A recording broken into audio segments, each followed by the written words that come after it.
changing. That's not changing, though. In great weather and brutal weather conditions. If you're going to sit there and tell me you weren't impressed with the rookie year of Shadeur Sanders, get them into the right calls. I think he can get them lined up. I think he can complete passes, get the ball out quickly, and keep the chains moving and not turn the ball over. And that's what they're looking for. Right? The accuracy's there. Oh, everything about Shadeur Sanders screams he's the quarterback. But if people are going to negative in April, they're going to be negative now because they're going to be like, where is he ranked? Forget that. Look at the interceptions that were off of Jerry Jeudy, off of Judkin's shoulder.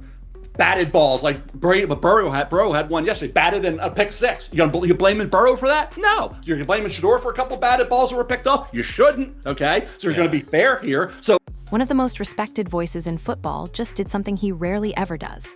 He called out an entire city's media for straight-up lying. And the subject of those lies? A rookie quarterback who might just be the most unfairly criticized player in the entire league right now. Mel Kiper Jr. has been analyzing football talent for decades. His word carries weight. His evaluations shape how teams think about prospects and how fans understand the game. So when someone with that level of credibility goes on record and accuses Cleveland media members of dishonesty, people need to pay attention. This isn't some random hot take from a podcast nobody listens to. This is Mel Kiper Jr., putting his reputation on the line to defend Shadeur Sanders against what he calls a coordinated campaign of misinformation. The accusations are damning. The evidence is overwhelming. And the double standards being applied to this young quarterback are impossible to ignore once you see them laid out in front of you. What the Cleveland media has been doing to Shadeur Sanders isn't just unfair. According to one of football's most trusted analysts, it's dishonest. And it's time everyone understood exactly what's been happening behind the scenes. Nobody expected Mel Kiper Jr. to come out swinging like this. The man has built his entire career on measured analysis and careful evaluation. He doesn't make accusations lightly. He doesn't throw around words like lying without being absolutely certain of what he's saying. So when Kiper looked directly into the camera and declared that media members pushing negative narratives about Shadeur Sanders are being dishonest, it sent shockwaves through the football world. This wasn't a subtle criticism or a gentle disagreement about quarterback rankings. This was a direct accusation of journalistic malpractice from someone who has nothing to gain by making it. Let that reality settle in for a moment. Mel Kiper Jr. has been in this business longer than some of these Cleveland media personalities have been alive. He has evaluated thousands of prospects, correctly predicted countless success stories, and earned the trust of millions of football fans who rely on his expertise every single draft season. His credibility is his currency. And he just spent a significant portion of that currency to expose what he sees as a fundamental dishonesty in how Shadeur Sanders is being covered. The timing of these comments makes them even more significant. Kiper didn't wait until the offseason when emotions had cooled and people had moved on to other storylines. He spoke out while the narrative was still being shaped, while the lies were still being told, while there was still time to correct the record before permanent damage was done to a young quarterback's reputation. That takes courage. That takes conviction. And it suggests that what Kiper witnessed from the Cleveland media bothered him enough to risk the backlash that always comes when you call out members of your own industry. What makes this situation even more remarkable is the specific nature of Kiper's accusations. He didn't just say the coverage was unfair or overly negative. He said the facts themselves were being twisted. He said context was being deliberately stripped away to make Sanders look worse than his actual performance warranted. He said the truth was being buried under mountains of bias and predetermined conclusions. These are serious charges. And Kiper backed them up with specific examples that are impossible to refute. The Cleveland media has a long history of complicated relationships with quarterbacks. This is a city that has seen decades of disappointment at the position, a franchise that has cycled through more starting quarterbacks than most fans can even remember. That history creates a certain skepticism, a certain defensiveness, a certain tendency to assume the worst until proven otherwise. But skepticism is one thing. Dishonesty is something else entirely. And according to Kiper, certain members of the Cleveland media have crossed that line in their coverage of Shadeur Sanders. What's particularly frustrating about this situation is that the people being called out will likely never acknowledge it. They'll dismiss Kiper's criticism as the opinion of an outsider who doesn't understand the local dynamics. They'll claim they're just doing their jobs and holding players accountable. They'll pretend that their coverage has been balanced and fair when anyone with eyes can see it hasn't been. But the record now exists. Mel Kiper Jr. has put his name and reputation behind this accusation, and that's not something that can simply be ignored or explained away. The football world is watching Cleveland now in a way it wasn't before. National analysts are paying attention to how local media covers this rookie quarterback. And what they're seeing is confirming exactly what Kiper described. The double standards are real, the bias is obvious, and the dishonesty is becoming harder to hide with each passing week. Sanders has supporters in high places now, people with platforms and credibility who are willing to speak the truth even when it makes certain media members uncomfortable. This moment feels like a turning point in the Shadeur Sanders story. Before Kiper spoke out, the negative narrative was gaining momentum without much pushback. Local voices were controlling the conversation and shaping public perception in ways that didn't reflect reality. But now there's a counter-narrative emerging, one backed by facts, context, and the credibility of one of football's most respected evaluators.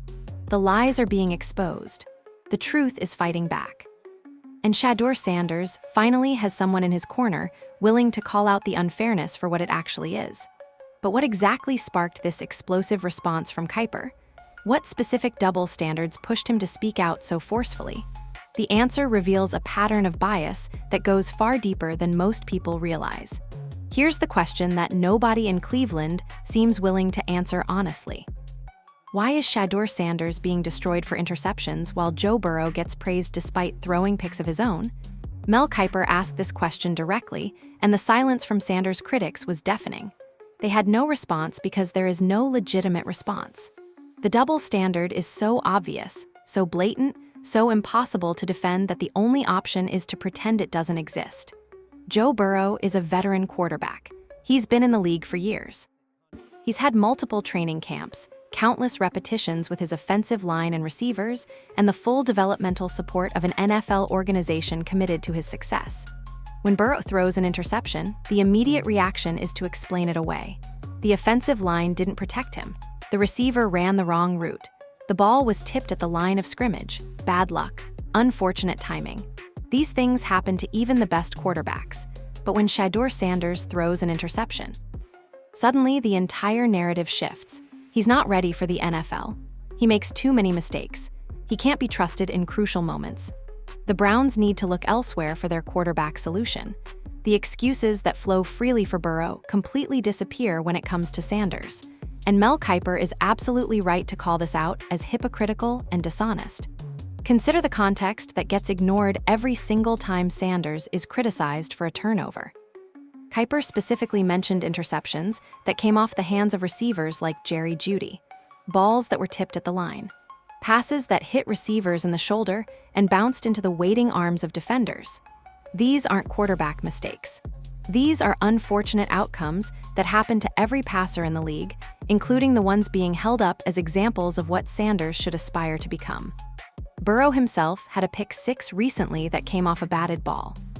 Did anyone in the media suggest he wasn't a franchise quarterback because of it? Did anyone write articles questioning whether the Bengals should move on and find someone else? Of course not, because when it happens to Burrow, people understand context. They recognize that not every interception is the quarterback's fault. They give him the benefit of the doubt that experienced players deserve. Sanders gets none of that benefit. Every interception is treated as evidence of his inadequacy. Every turnover is presented as proof that the critics were right all along. The context disappears completely. The explanations that would excuse a veteran are never offered to the rookie.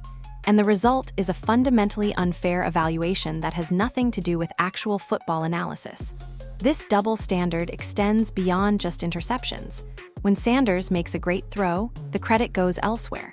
The receiver made a spectacular catch. The offensive line gave him all day to throw. The defense was in a bad position. But when something goes wrong, suddenly Sanders is solely responsible. The blame shifts entirely to him, while the credit perpetually flows to everyone else. It's a rigged game designed to ensure he can never win in the eyes of his critics. Kiper sees through this manipulation because he evaluates players based on what actually happens on the field, not based on predetermined narratives or personal biases. He watches the film. He studies the context. He understands that rookie quarterbacks will make mistakes, and that the key is evaluating the trajectory of improvement rather than fixating on every imperfect moment. And what he sees from Sanders is a young quarterback developing exactly as he should be, making the kinds of mistakes that are completely normal for a first-year player, while also showing flashes of brilliance that suggest elite potential. The Cleveland media doesn't want to see this because it contradicts the story they've already decided to tell. They made up their minds about Sanders before he ever took a meaningful snap, and now they're filtering every piece of evidence through that predetermined conclusion. Good performances get dismissed or explained away. Bad moments get amplified and presented as defining characteristics. It's not journalism, it's narrative construction, and it's exactly what Mel Kiper is calling out. The comparison to Burrow is particularly damaging because it exposes the hypocrisy in such clear terms. These same media members who trash Sanders regularly praise Burrow as an elite quarterback despite similar statistical outputs in certain games. They can't have it both ways. Either interceptions define a quarterback's worth, in which case Burrow should be criticized just as harshly, or they don't, in which case Sanders deserves the same contextual understanding. This double standard would be frustrating enough on its own. But when you factor in the circumstances Sanders faced coming into this season, the unfairness becomes almost incomprehensible. Because the truth about how the Browns handled their rookie quarterback reveals a setup designed for failure. Mel Kiper revealed something that should have been the headline of every sports story in Cleveland this season. Shadeur Sanders came into his starting opportunity without a single first-team rep. Not limited reps, not fewer reps than he deserved. 0. None. The Browns essentially handed their rookie quarterback a playbook, pointed him toward the field, and said good luck. And then the media had the audacity to criticize him for not performing like a seasoned veteran from day one. Think about what that actually means in practical terms. Every other quarterback in the league who gets meaningful playing time has spent countless hours practicing with the first-team offense. They've developed timing with their receivers. They've learned the tendencies of their offensive linemen. They've built the chemistry and communication that separate successful NFL offenses from chaotic ones. Sanders had none of that. He was expected to step into a complex professional offense and execute at a high level without any of the preparation that makes such execution possible. The Cleveland Browns organization bears significant responsibility for this situation. Their decision-making process put Sanders in an impossible position, and then the media blamed him for struggling in circumstances that would challenge any rookie quarterback regardless of talent level. Kiper understood this context immediately because he evaluates the complete picture rather than cherry-picking moments that support predetermined conclusions. This wasn't a case of a team carefully developing their young quarterback according to a thoughtful long-term plan. This was desperation masked as opportunity. The Browns needed answers at the position, previous options weren't working out, and Sanders became the solution without receiving the tools necessary to succeed. And yet, when predictable growing pains occurred, the same media that never questioned the lack of preparation suddenly found plenty of criticism for the results. Where were the articles questioning why Sanders wasn't getting first-team reps during training camp? Where were the segments demanding that the coaching staff give their highly drafted rookie proper developmental opportunities? That coverage was noticeably absent. The Cleveland media was perfectly content to watch Sanders sit on the sidelines without raising concerns about his preparation. But once he actually got his chance and inevitable rookie struggles occurred, suddenly everyone had opinions about his readiness and future potential. The circumstances Sanders faced would have challenged any young quarterback in the league. This wasn't a situation where he joined a team with a dominant offensive line that could protect him through his learning curve. This wasn't a roster loaded with proven weapons who could bail him out when throws weren't perfect. This wasn't a patient fan base with reasonable expectations for a first-year player. This was Cleveland, a franchise that had been searching for its quarterback answer for decades, with all the pressure and scrutiny that comes with that desperate situation. Kiper specifically emphasized the weather conditions Sanders played through as another factor being completely ignored by his critics. Late-season games in Cleveland feature some of the most brutal conditions in the entire NFL.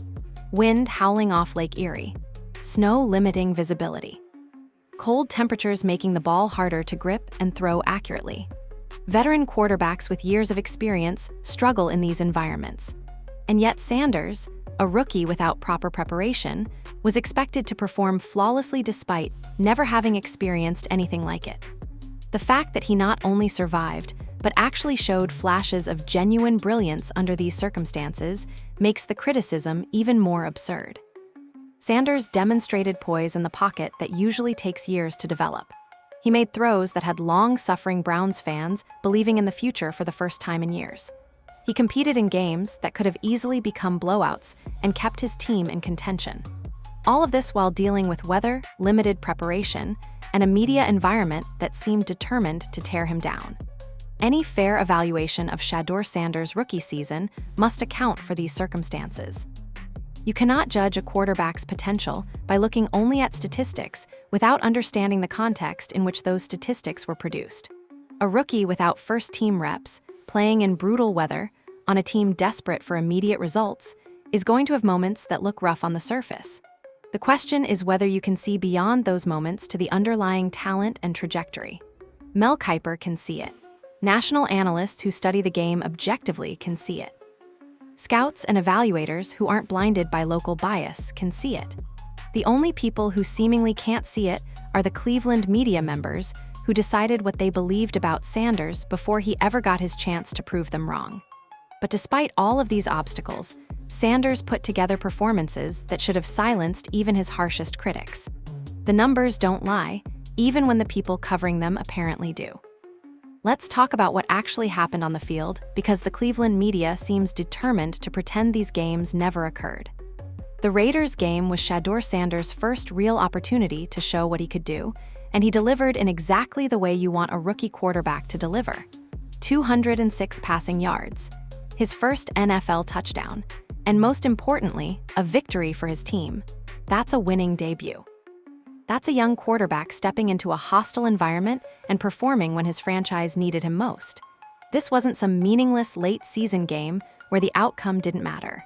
This was real football with real stakes, and Sanders rose to the occasion. He showed the kind of composure in the pocket that evaluators look for when projecting long-term success. He made accurate throws to his receivers. He managed the game effectively without trying to do too much too soon. He executed the offensive game plan and put his team in position to win. And then he actually won.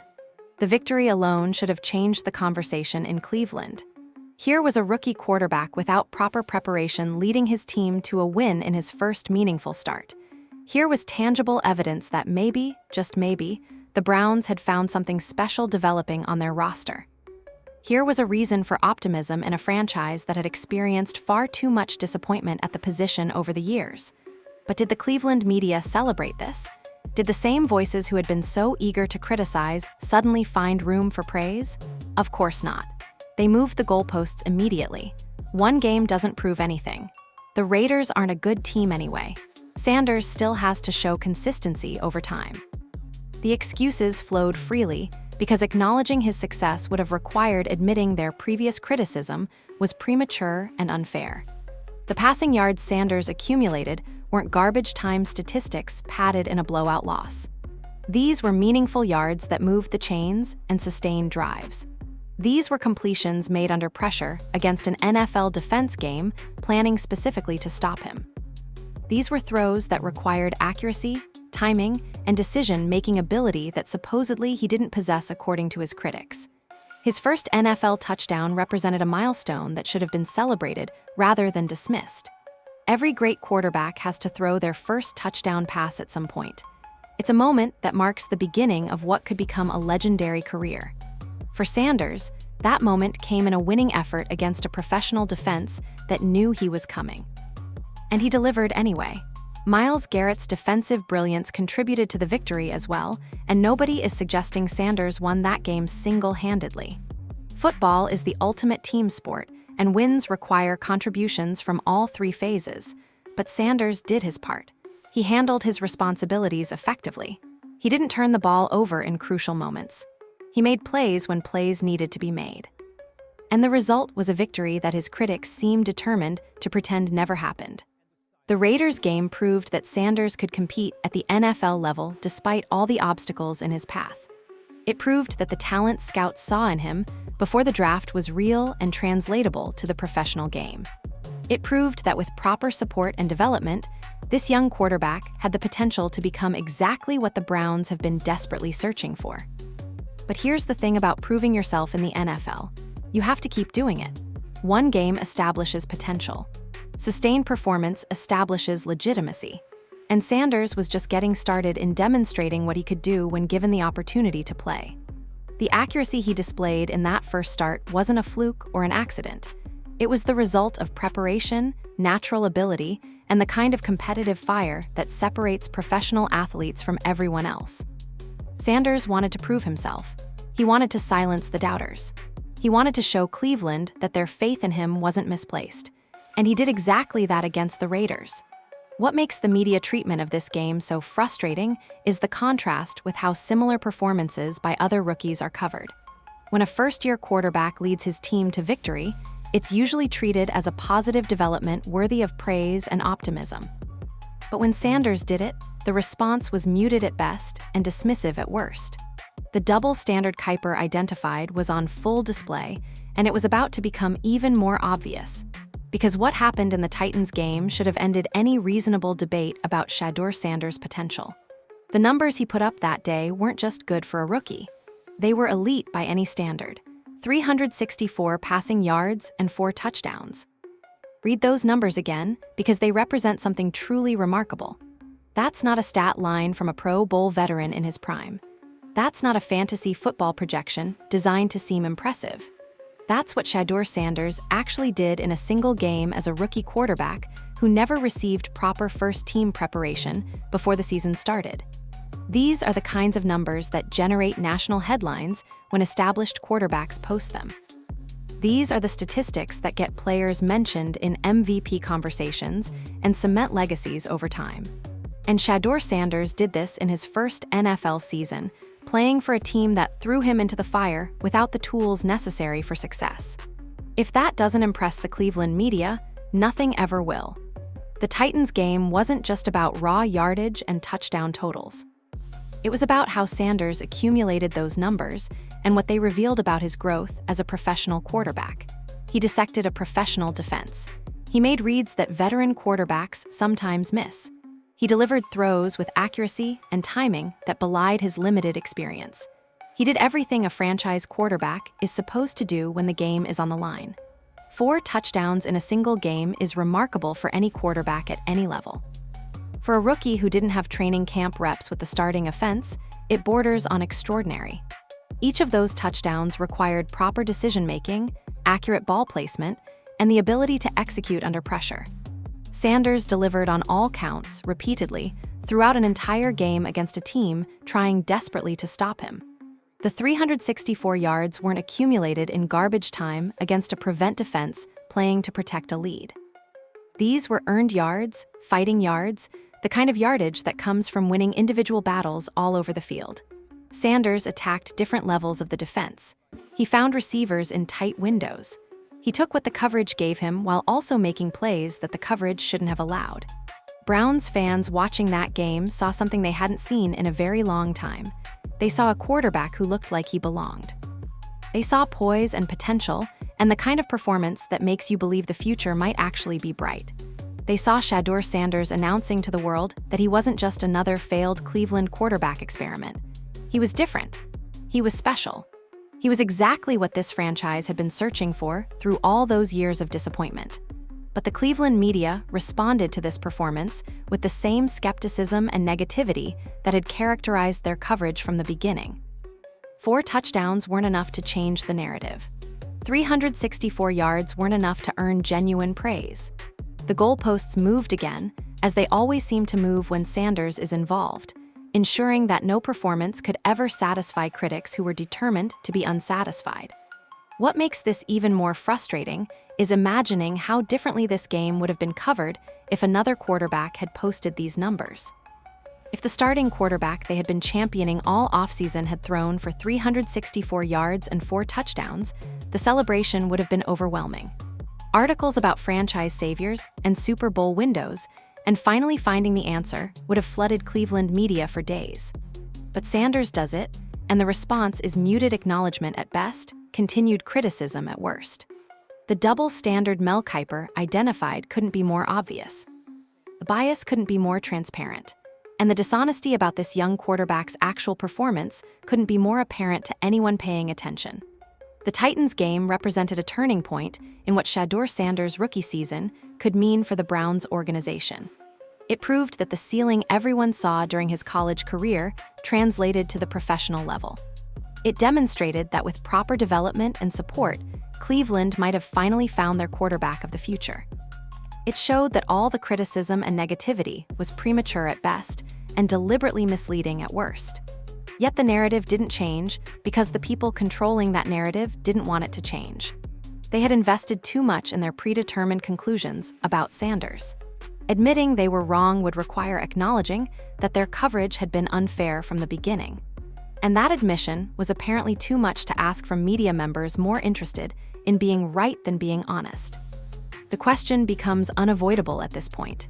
If performances like the Titans game can't change the coverage, what would? What does Shadeur Sanders have to do to earn fair treatment from the people covering his team? The answer, according to Mel Kiper and anyone else watching objectively, is that nothing will satisfy them. Because this was never about football analysis. It was about something else entirely. And nobody embodies that something else more clearly than one particular media member, whose coverage of Sanders reveals everything wrong with how this situation has been handled. Jason Lloyd's coverage of Shadeur Sanders perfectly illustrates everything Mel Kiper is calling out about the Cleveland media. This is a journalist who stayed completely silent when Sanders wasn't receiving first-team reps during training camp. Not a single word of concern. Not a single question about why the rookie quarterback wasn't getting proper development opportunities. Just silence while Sanders sat on the sidelines without the preparation every young quarterback needs to succeed. But Lloyd wasn't silent about everything during that same period. While Sanders was being ignored, Lloyd was busy writing glowing coverage of Dillon Gabriel. Article after article praising Gabriel's potential. Segment after segment hyping him as the possible answer for Cleveland's quarterback situation. All of this attention and positivity for Gabriel while Sanders remained invisible in Lloyd's coverage. Where was the curiosity about why Sanders wasn't getting his chance? Where were the tough questions to the coaching staff about their development plan for the highly drafted rookie? Where was the journalistic instinct to push back against decisions that seemed designed to limit Sanders' opportunities? That coverage didn't exist because Lloyd apparently wasn't interested in asking those questions. Then Dillon Gabriel got his opportunity and failed to deliver. The quarterback Lloyd had been championing throughout the offseason couldn't produce the results Cleveland needed. The hype didn't translate to wins. The potential didn't manifest in performance. And suddenly the Browns needed another option, which meant Shadeur Sanders finally got his chance. What happened next reveals everything about Lloyd's actual motivations and biases. The same journalist who had been silent about Sanders' lack of preparation, the same voice who had praised Gabriel endlessly, suddenly had plenty of criticism for the rookie quarterback. Articles appeared questioning whether Sanders could be the answer. Segments focused on his mistakes rather than his progress. The negativity flowed freely in a way it never had for Gabriel. The contrast is impossible to ignore and impossible to justify. Lloyd was perfectly content to let Sanders languish without development opportunities while showering praise on another player. But once that other player failed and Sanders started actually winning, suddenly the criticism arrived in full force. This isn't balanced coverage.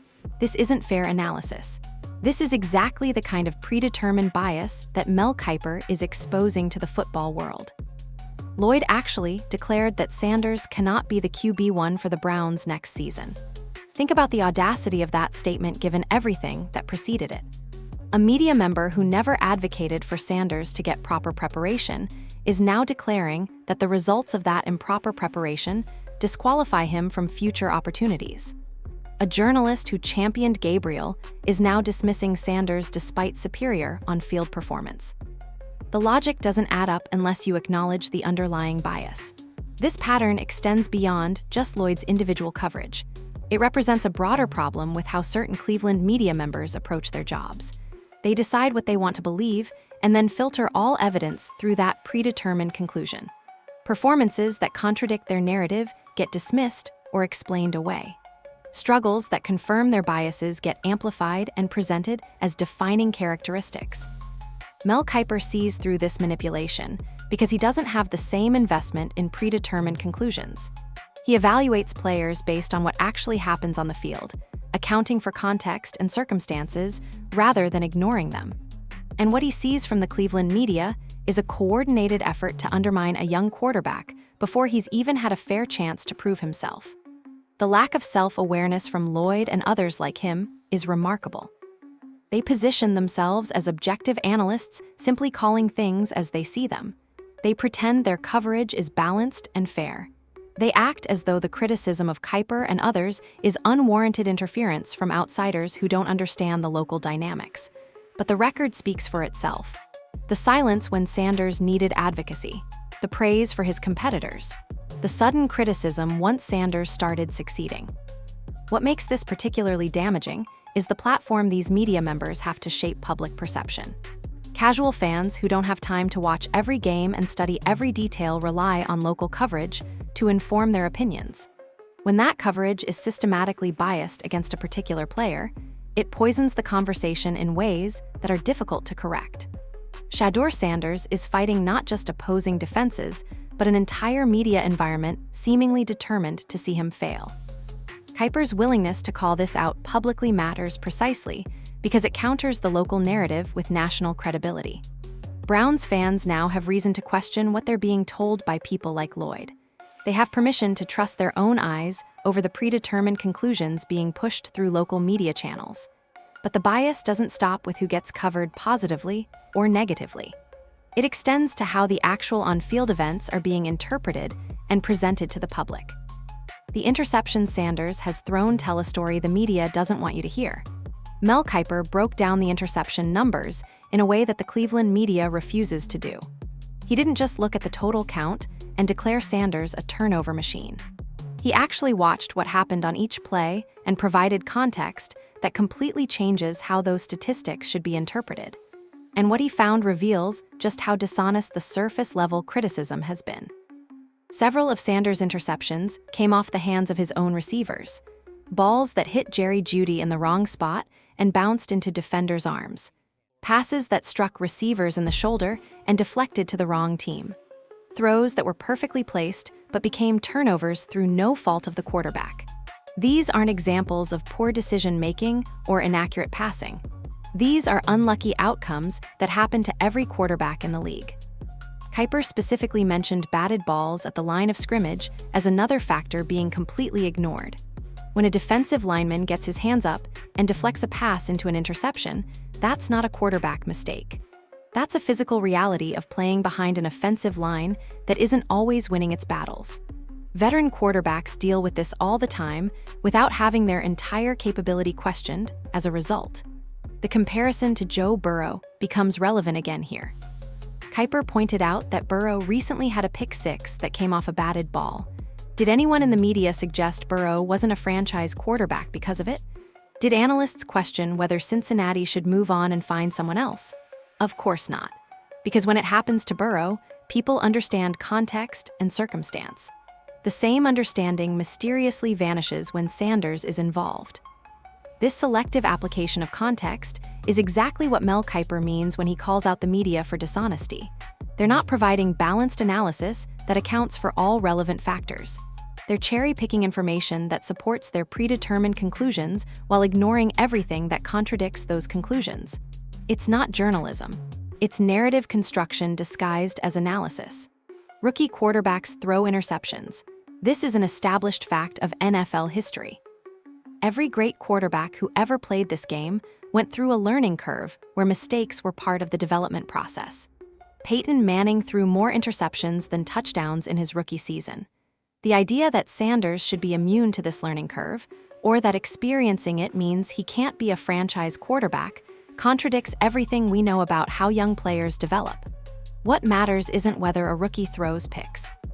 What matters is the nature of those interceptions and whether the underlying decision-making suggests long-term problems or normal growing pains. And when you actually break down Sanders' turnovers with the context Kiper provided, what you see is a young quarterback dealing with circumstances beyond his control rather than a player making consistently poor choices. The Cleveland media knows this. They have access to the same film that Kiper studies. They can see the balls bouncing off receivers' hands. They can see the batted passes at the line. They can see the context that explains each interception without condemning the quarterback who threw it. But acknowledging this context would undermine the narrative they've committed to telling. So instead, they present raw numbers without explanation. They compare Sanders to established veterans without accounting for experience differentials. They treat every turnover as evidence of inadequacy rather than a normal part of rookie development. And they hope their audience won't look closely enough to see through the manipulation. Kiper's willingness to expose this dishonesty matters because it provides Browns fans with permission to question what they're being told. You don't have to accept surface-level criticism at face value when one of football's most respected analysts is telling you the full picture looks completely different. You don't have to assume the worst about your rookie quarterback when someone with Kiper's credibility is explaining why the criticism is unfair. The interception narrative is just one example of how context gets stripped away to serve predetermined conclusions. But it's perhaps the most damaging example because turnovers are the statistic most often cited by Sanders' critics. If people understood how many of those interceptions weren't actually his fault, the entire conversation would shift dramatically. This is why Mel Kiper felt compelled to speak out so forcefully.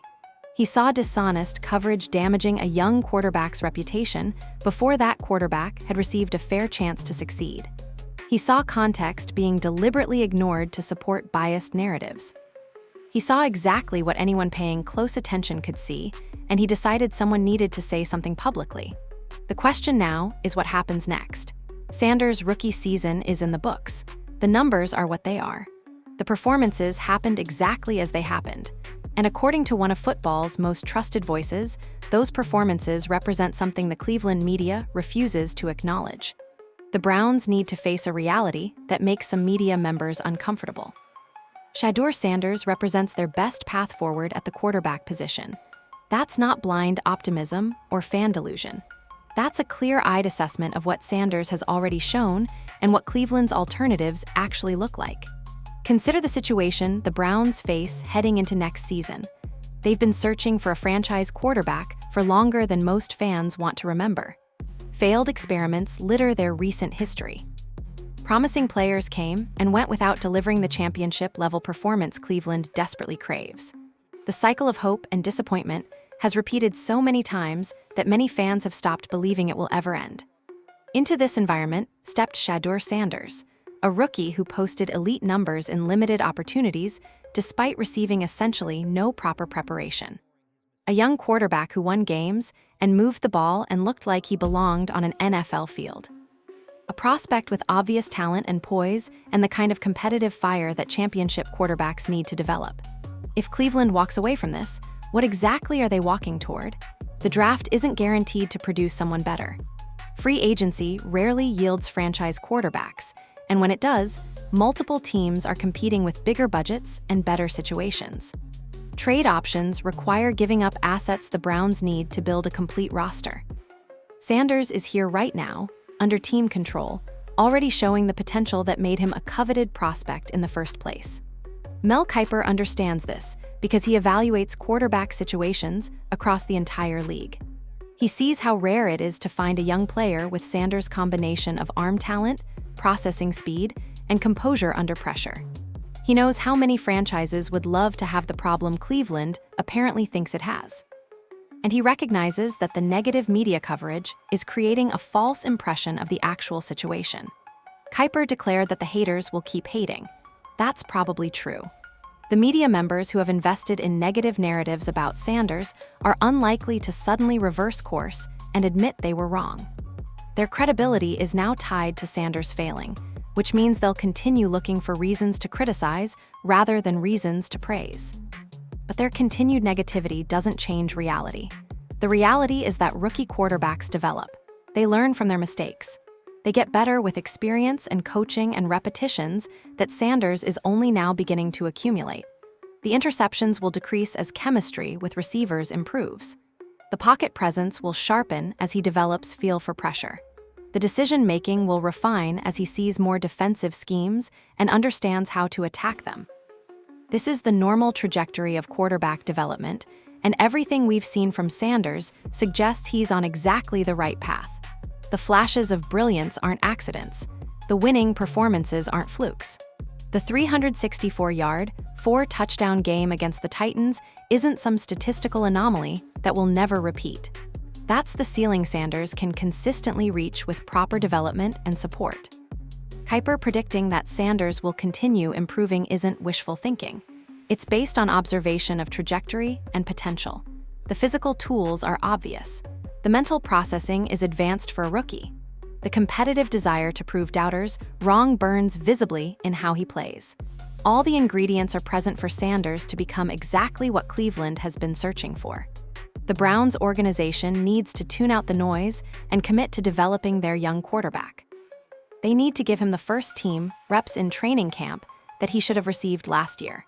They need to build around him with weapons and protection that set him up for success. They need to create an environment where Sanders can reach his potential rather than an environment designed to confirm critics' predetermined conclusions. If Cleveland makes a different choice, if they let media pressure convince them to move on from Sanders prematurely, they'll likely regret it for years to come. Some other team will scoop him up and reap the benefits of his development. Browns fans will watch him succeed elsewhere and wonder what could have been. And the cycle of quarterback failure will continue for a franchise that had the answer in their building but didn't recognize it. Mel Kiper sees it. National analysts see it. Draft evaluators who study the position objectively see it.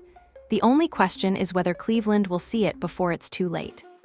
What Mel Kiper Jr. exposed goes beyond one rookie quarterback's coverage. He revealed how media narratives can be constructed to undermine players before they're given fair chances to succeed. He showed how context disappears when it doesn't support predetermined conclusions. He demonstrated that even respected media members sometimes prioritize being right over being honest. Shadeur Sanders deserves better from the people covering his career. He deserves analysis that accounts for circumstances rather than ignoring them. He deserves comparisons to other quarterbacks that apply consistent standards rather than double standards. He deserves the kind of fair evaluation that Mel Kiper is demanding and the Cleveland media refuses to provide. The facts are on record now. The performances happened. The numbers exist. And one of football's most credible voices has publicly declared that the coverage has been dishonest. Browns fans can make their own decisions about who to believe, but they should understand what's actually happening before making that choice. Shadeur Sanders' story is just beginning. And despite what certain media members want you to believe, the early chapters are more promising than they want to admit.